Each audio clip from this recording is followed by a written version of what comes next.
At 12 o'clock sharp every Tuesday, like clockwork,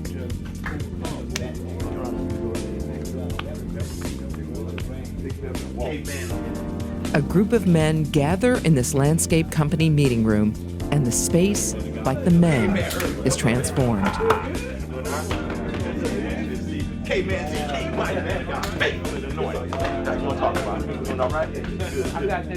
Father, we want to thank you every time but he knocks on the door, Father, let it be open, Father. Father, we thank you right now, Father, that if a door closes, if a window closes, that he jump up on top of the roof, Father, and jump through. Because he got to get to you, Father. Father, we thank you that you have given us access to the throne. Welcome to the Man Cave. That's K-A-V-E, not C. It stands for Kingdom Authorized, Vision Equipped. John Alexander is a Man Cave participant. The world has a vision of what men are really like, or men are supposed to be like. Got the NFL, and a lot of people think if you make the NFL, you're a man. But God has a standard of what manhood looks like, and it's time for the world to see what that is. This Man Cave is not a retreat from, but instead a step into the responsibilities of being a good husband and father and a real friend to other men. But we also understand that sometimes I just need to have a one-on-one conversation with Pastor K. And me and Pastor K just need to have a conversation. Or, you have those times that happened a couple of weeks ago when me and Caveman John were, practicing in this play. And we got a call about another caveman that was going to the hospital. And me and John went off by ourselves, and we held hands and prayed. Stephen Brummel is one of the Man Cave facilitators. I am a dad. I have 3 sons. I have a 27-year-old son who just graduated law school, and he is now in Louisville, Kentucky, and he is clerking for judicial, so he's doing immigration law. And I have a son that's in 11th grade and a future forensic scientist, and he is at the magnet school locally here in Conyers, Georgia. And I have started all over again, and we have an 8-year-old who's just starting his journey. Yes, and so my story is, I guess, typical, or maybe not typical. I had a father that I thought was a father, and I learned he was not my father when I was about 19, 20 years old. So I met my father for the very first time when I was 20. First time I ever put eyes on him, which was a shock to me, growing up thinking somebody else was your father. And then all of a sudden, here's a new person come into the picture. So that journey has taken me to highs and lows.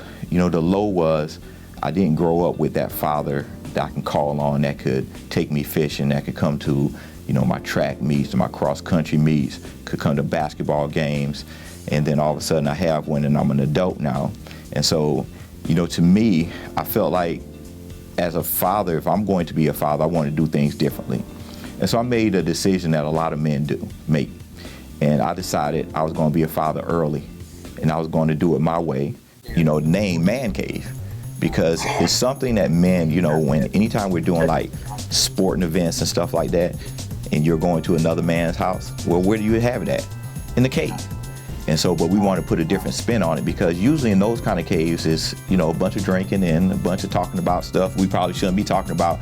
And, but here in the cave, what we do is we're not here to judge anybody. That's the first thing we say, that this is not a place to be judged.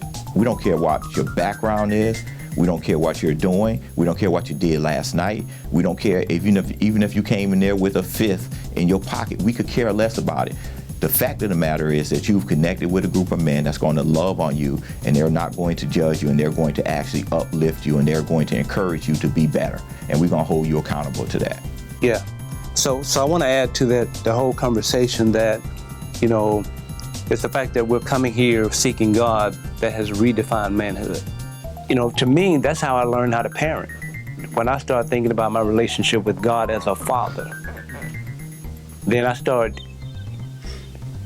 embracing some of those same principles toward my children. And it was through the love of God.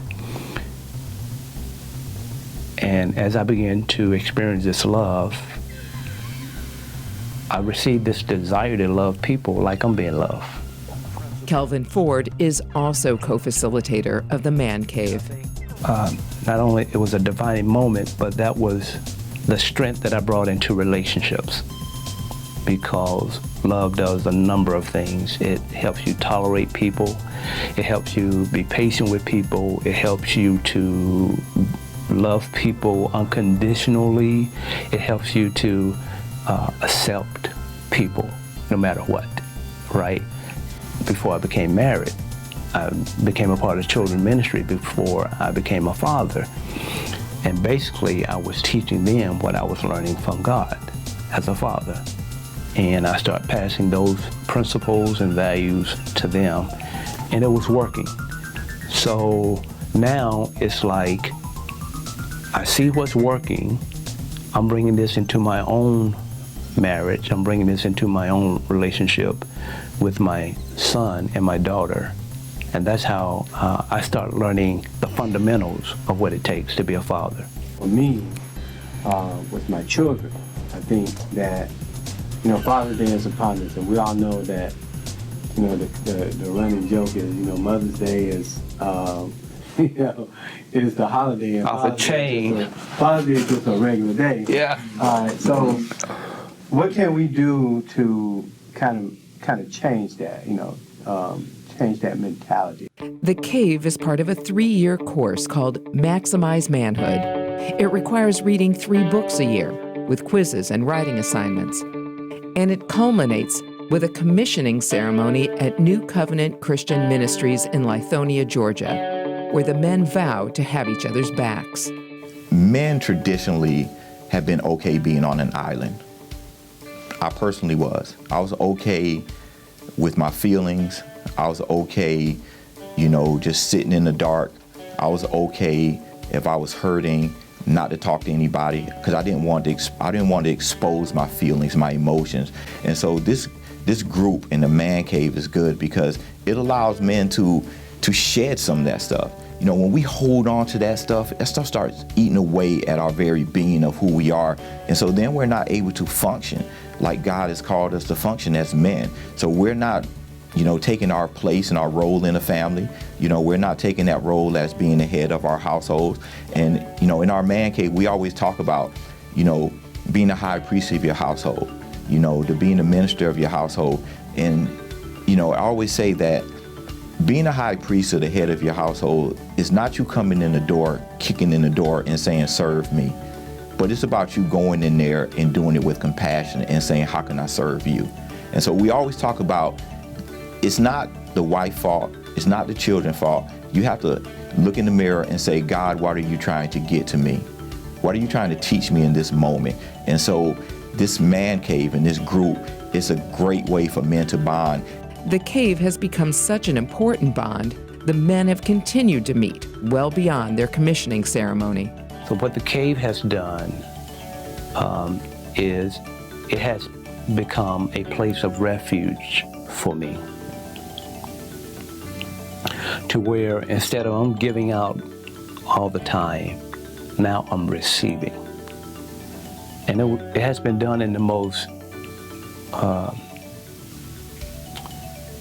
intimate ways, where brothers genuinely care about you. And it could be because we all come out of setbacks, pain, disappointments,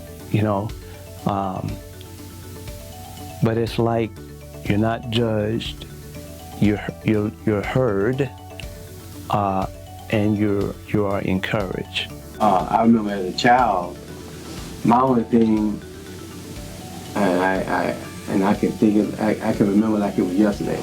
My only thing was always to impress my dad. I always wanted just to please my dad, and I wanted to do things, play sports and do the best I can to make him feel proud of me.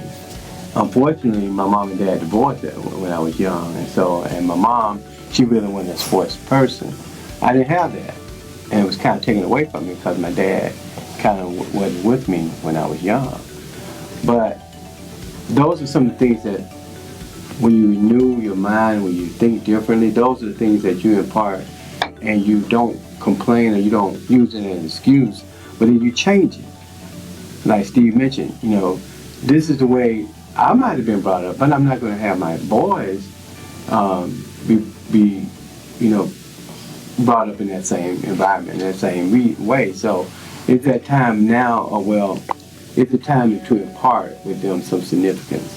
And I think the best way to do that is to bring them into the fold of God and let them understand how important that is in their life. So you're speaking of a godly legacy, right? A godly legacy. So identify that as a goal, right? And then begin to work towards that as a goal.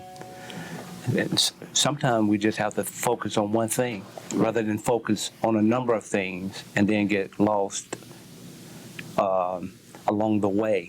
Right. But when we can think about one area that we want to make a significant impact in our family life, as a goal, then we can just focus on that, right? And take that to God, pray about it, meditate on scriptures regarding it, pray about it, pray about it, pray about it. You know what I'm saying? I mean, because the prayer changes us before it changes anything else, right? Anybody else. And so sometimes we have to have a fresh perspective in terms of having our children become closer to us, having our sons and daughters become closer to us. Yeah, so how do you do this and not be considered weird? How do you worship God and then, you just came from out of the life of being in the clubs and, your friends were different than this. And how do you just say, okay, cutting everything off and everything without being weird? Kirkland Lofton also attends the weekly meetings, a gathering where the men refer to each other not just as friends, but as kingdom men. You don't have to lose your swag, you just have to take your swag into the community. And I think that's one of this is one of the significant reasons why we come together, right? It's not just so that we can be filled with knowledge. Knowledge is good, but that we get that support that we need to go through life, to go through the challenges, to go through the different opportunities that we're going to embrace, and to stay true in all of those opportunities and channels and seasons to who God has called us to be, right? That's why we're going through the studies. That's why we're here, to provide the love, support, and the accountability that we need, because there's a lot of work to be done. But it starts with who we are. All right? Yeah. Yeah, so that last word is one of the main things that makes the man cave function like it does. It's simple, accountability. And as men, young men, because we can keep saying that the younger generation are off track. But my feelings on it. They're only off track because we've allowed them to be off track. And so at the end of the day, you got to point the finger back at yourself. Like, what are we doing? And so we can keep talking about how they off track, or we can make sure we on track, and then we can actually encourage them to get on track with us. It's a place that I could come and I could share my story, because even though I feel hurt inside from a lot of things, then it's not right for me to go out and hurt other people. So I always tell people, and I tell my kids this, that we don't have this thing where hurt people. And that's what people say all the time. I say, no, we got to be hurt people that help people. And because your story can really help somebody else. You never know however bad your story is, you have to turn it into something good because it can help somebody else. And when I come to the cave, then I hear everybody's stories, and everybody's stories is helping each other, because there's every story floating around in that room. Herbert Nelson's story is one of love, heartache, and endurance. I have 3 kids. I had 3 kids. I have 2 now. My son, Jeremy, he died. He collapsed playing basketball when he was 12 years old. And he was 12 years old, so that was 2012. He was born 2000. And his heart stopped, and they could not revive him. One of the worst days of my life, but it was also a good day in my life, because God told me that He had some more work for me. So I had to stay here and get it done. And it's not complete yet, but we're working on it. The good part is that when he was here, we spent a lot of time together. You know, like if I got up early and went to work, when he wake up, he would, "Daddy, come and get me. Don't leave me with the girls." So I would always go back and get him. You know, I always go get him so that, you know, so that we could spend time together. And I took him to Grambling. I went to Grambling State University in Louisiana, and I took him to homecoming every year after he was 2 years old. So, you know, we call them boy trips. So we would go and we'd have a good time. So I spent time with him. It's not like, you know, my dad, he was involved. My dad went to work, as we talked about in the class. You know, he had to go to work.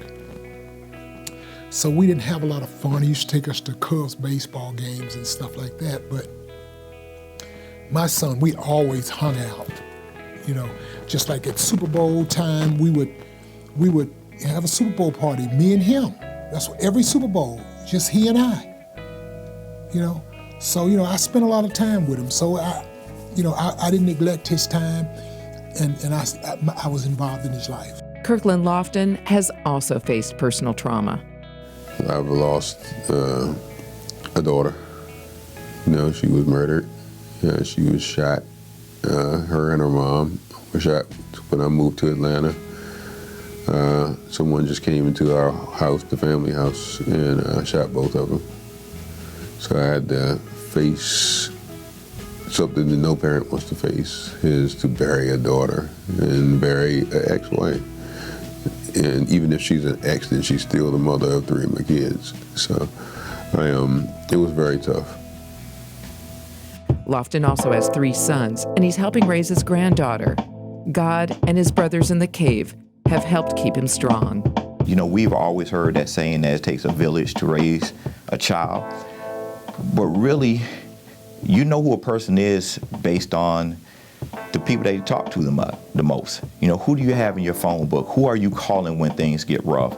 You know, who are you going to ask advice from?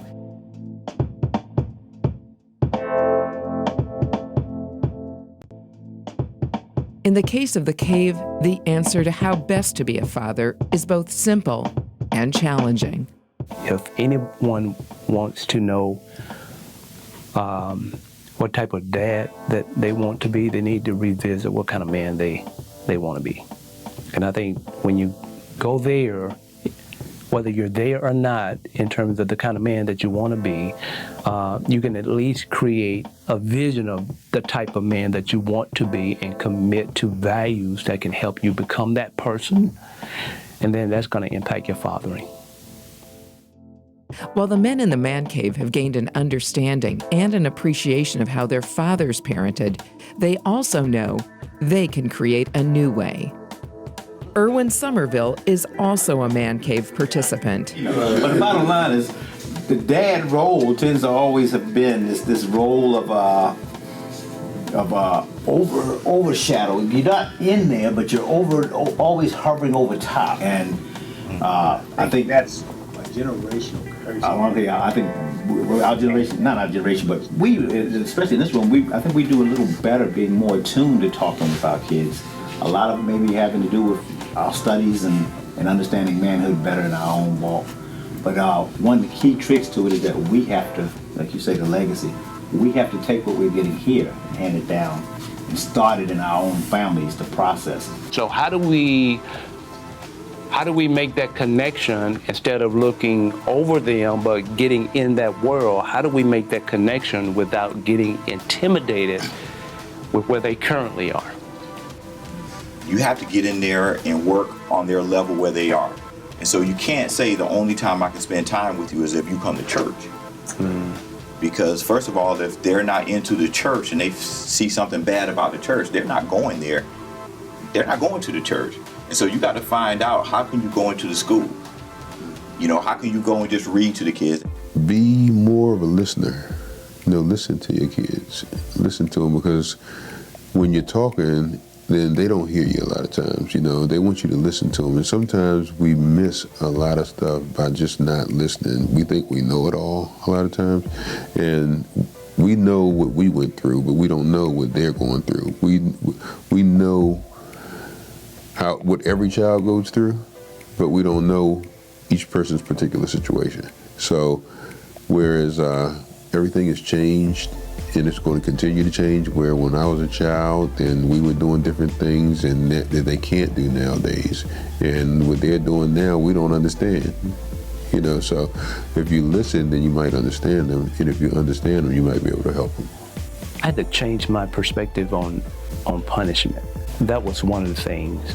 And then the other thing I had to do was I realized that my frustration came out of not knowing what to do. And so sometimes I just reacted out of frustration because I didn't know what else to do. So I just fell back on frustration.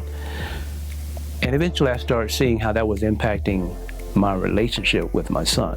Then I started looking at, instead of punishment, use discipline. And discipline is a more structured word for training and helping that person to learn from their mistakes without really hurting the relationship between father and son.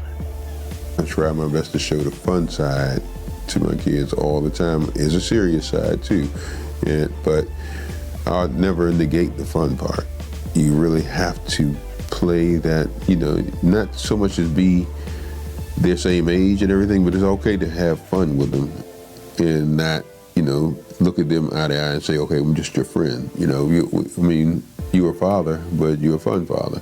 So I was always, you know, I am a disciplinarian, so I do correct them when they're wrong, but I try to talk to them more than to basically put hands on them and everything. I mean, we all make mistakes. Even as I was raising my son, and even as a father now,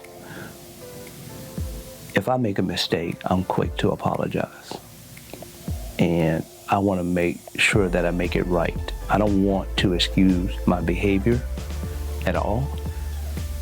If I'm holding them to a standard, I need to be walking to that same standard, right?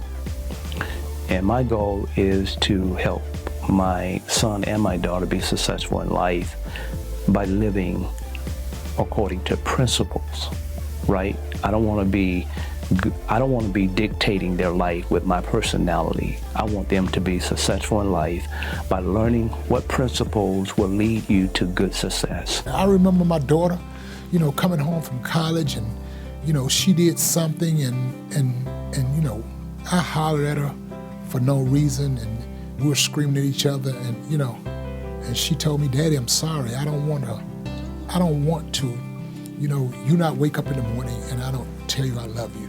So, you know, I'm not perfect. We're not perfect as parents because we think we know, because we lived it. But God has a plan for everybody and it's different. You know, it's different. So I try real hard. I'm not perfect, but I'm not going to ever quit. I'm not going to ever quit trying to get it right. And so being a father to me, you know, when I look back and I reflect, you know, there's no quitting, there's no options, divorce is not an option, you know, not being a father is not an option. And so, you know, I pour time into my sons, you know, teach them how to be a man. Even my oldest son, the same thing. If he was sitting here today, he would tell you that I was his biggest cheerleader. I made sure I was to events, whether I had to fly out, drive out, if I had to run, I was going to be there. I made sure I didn't miss things for him. Children will do immature things, and that should be an expectation. Not necessarily that you approve of it, but the fact that it's going to happen. You know, because they are not mature. And we, as the parent, has to teach them how to mature. We have to teach them how to go through conflict resolution, really. It's not about arguing or fussing or getting frustrated. It's about, okay, how can we reconcile differences of opinion? And I've learned that as you begin to teach these skills, they'll bring these skills into their relationships to where it's not about frustration, anger, fighting. It's come to the place where, okay, it's just different opinion, and we can either work it out or we can agree to disagree. So those life skills have to be passed on to our children while we're parenting. It's spending time with them. It's throwing the baseball. You know, it's shooting basketball when I don't feel like shooting basketball.